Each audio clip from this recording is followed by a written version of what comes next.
गोविंद हरे मुरारी, हे नाथ नारायण वासुदेवा।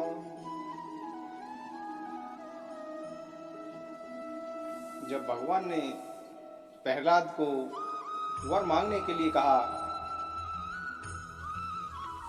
तब प्रहलाद जी ने यही समझा कि वरदान मांगना प्रेम भक्ति का विघ्न है। इसीलिए कुछ मुसे हुए भगवान से बोले।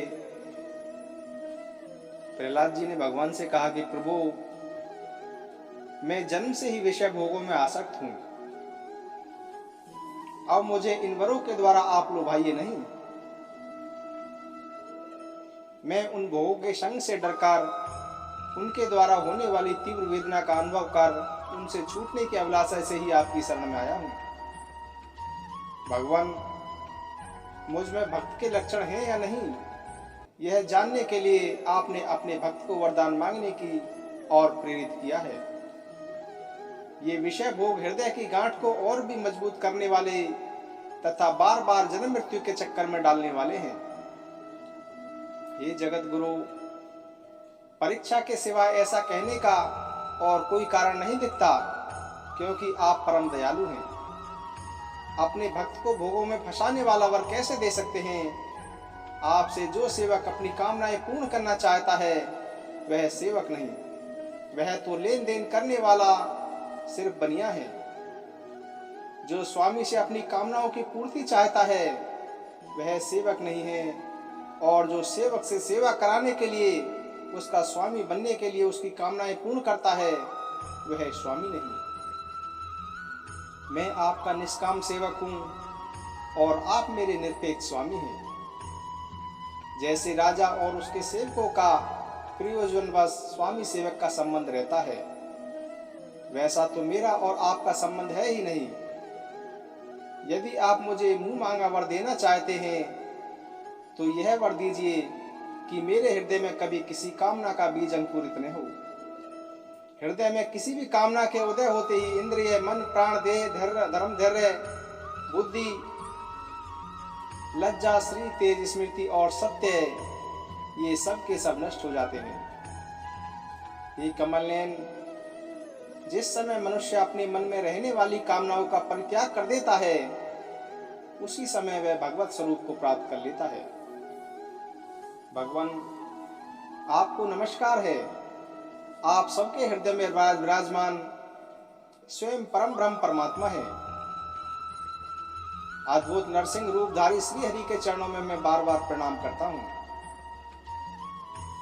श्री नरसिंह भगवान ने कहा कि प्रहलाद, तुम्हारे जैसे मेरे एकांत प्रेमी इस लोक अथवा परलोक में किसी भी वस्तु के लिए कभी कोई कामना नहीं करते। फिर भी अधिक नहीं, केवल एक मनवंतर तक मेरी प्रसन्नता के लिए तुम इस लोक में दैत्य अधिपतियों के समस्त भोग स्वीकार कर लो। समस्त प्राणियों के हृदय में यज्ञों के भोक्ता ईश्वर के रूप में मैं ही विराजमान हूँ।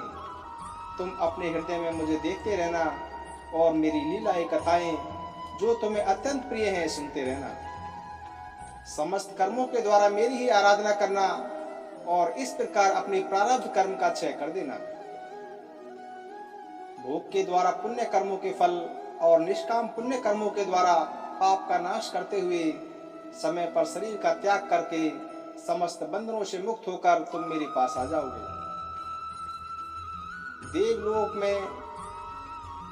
देवलोक में भी लोग तुम्हारी विशुद्ध कीर्ति का गान करेंगे।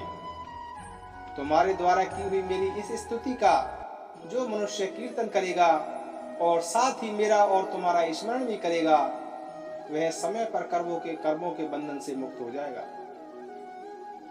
प्रहलाद जी ने कहा कि महेश्वर, आप वर देने वालों के स्वामी हैं। आपसे मैं एक वर और मांगता हूं। मेरे पिताजी ने आपके ईश्वरीय तेज को और सर्वशक्तिमान चराचर गुरु स्वयं आपको न जानकर आपकी बड़ी निंदा की है। इस विष्णु ने मेरे भाई को मार डाला है, ऐसी मिथ्या दृष्टि रखने के कारण पिताजी क्रोध के वेग को सहन करने में असमर्थ हो गए थे। इसी से उन्होंने आपका भक्त होने के कारण मुझसे विद्रोह किया। हे दीन बंधु, यद्यपि आपकी दृष्टि पड़ते ही वे पवित्र हो चुके, फिर भी मैं आपसे प्रार्थना करता हूँ कि उस जल्दी नाशने होने वाले दुष्कर दोष से मेरे पिता शुद्ध हो जाएं। श्री नरसिंह भगवान ने कहा कि हे निष्पाप प्रहलाद, तुम्हारे पिता स्वयं पवित्र होकर तर गए। इसकी तो बात ही क्या है। यदि उनकी 21 पीढ़ियों के पितृ होते तो उन सब के साथ वे भी तर जाते, क्योंकि तुम्हारे जैसा कुल को पवित्र करने वाला पुत्र उनको प्राप्त हुआ है। मेरे शांत समदर्शी और सुख से सदाचार पालन करने वाले प्रेमी भक्तजन जहाँ जहाँ निवास करते हैं, वे स्थान चाहे कीकटी क्यों न हो, पवित्र हो जाते हैं। दैत्यराज मेरे भक्ति भाव से जिनकी कामनाएं नष्ट हो गई हैं, वे सर्वत्र आत्मभाव हो जाने के कारण छोटे बड़े किसी भी प्राणी को किसी भी प्रकार के कष्ट नहीं पहुंचाते। संसार में जो लोग तुम्हारे अनुयायी होंगे, वे भी मेरे भक्त हो जाएंगे। बेटा, तुम मेरे सभी भक्तों के आदर्श हो। यद्यपि मेरे अंगों का स्पर्श होने से तुम्हारे पिता पूर्ण रूप से पवित्र हो गए हैं, तथापि तुम उनकी अंत्येष्टि क्रिया करो। तुम्हारे जैसी संतान के कारण उन्हें उत्तम लोकों की प्राप्ति होगी। वत्स, तुम अपने पिता के पद पर स्थित हो जाओ और वेदवादी मुनियों की आज्ञा के अनुसार मुझ में अपना मन लगाकर और मेरी शरण में रहकर मेरी सेवा के लिए ही अपने सारे कार्य करो। नारद जी कहते हैं कि युधिष्ठिर, भगवान की आज्ञा के अनुसार प्रहलाद जी ने अपने पिता की अंत्येष्टि क्रिया की। इसके बाद श्रेष्ठ ब्राह्मणों ने उनका राज्याभिषेक किया। इसी समय देवता ऋषि आदि के साथ ब्रह्मा जी ने नरसिंह भगवान को प्रसन्न वंदना देखकर पवित्र वचनों के द्वारा उनकी स्तुति की और उनसे यह बात कही। ब्रह्मा जी ने कहा कि देवताओं के आराध्य देव, आप सर्वांतयामी, जीवों के जीवन दाता और मेरे भी पिता हैं। यह पापी दैत्य लोगों को बहुत ही सता रहा था। यह बड़े सौभाग्य की बात है कि आपने इसे मार डाला। मैंने इसे वर दे दिया था कि मेरी सृष्टि का कोई भी प्राणी तुम्हारा वध नहीं कर सकेगा। इससे यह मतवाला हो गया था। तपस्या, योग और बल के कारण उच्छल होकर इसके वेद विधियों का भी उच्छेद कर दिया था। यह भी बड़े सौभाग्य की बात है कि इसके पुत्र परम भागवत शुद्ध हृदय नन्हे से शिशु प्रहलाद को आपने मृत्यु के मुख से छुड़ा दिया। तथा यह भी बड़े आनंद और मंगल की बात है कि अब वह आपकी शरण में है। भगवान आपके इस नरसिंह रूप का ध्यान जो कोई भी एकाग्र मन से करेगा, उसे यह सब प्रकार के भयों से बचा लेगा। यहाँ तक कि मारने की इच्छा से आई ही मृत्यु भी उसका कुछ न बिगाड़ सकेगी। नरसिंह भगवान जी बोले कि ब्रह्मा जी, आप दैत्यों को ऐसा वरने दिया करें जो स्वभाव से ही क्रूर है। उनको दिया हुआ वर तो वैसा ही है जैसे सांपों को दूध पिलाना। नारद जी कहते हैं कि दुष्टिर, नरसिंह भगवान इतना कहकर और ब्रह्मा जी के द्वारा की हुई पूजा को स्वीकार करके वही अंतर ध्यान समस्त प्राणियों के लिए अदृश्य हो गए। इसके बाद प्रहलाद जी ने भगवत स्वरूप ब्रह्मा, शंकर की तथा प्रजापति और देवताओं की पूजा करके उन्हें माथा टेक कर प्रणाम किया। तब शुक्राचार्य आदि मुनियों के साथ ब्रह्मा जी ने प्रहलाद जी को समस्त दानव और दैत्यों का अधिपति बना दिया। फिर ब्रह्मा आदि देवताओं ने प्रहलाद का अभिनंदन किया और उन्हें शुभ आशीर्वाद दिए।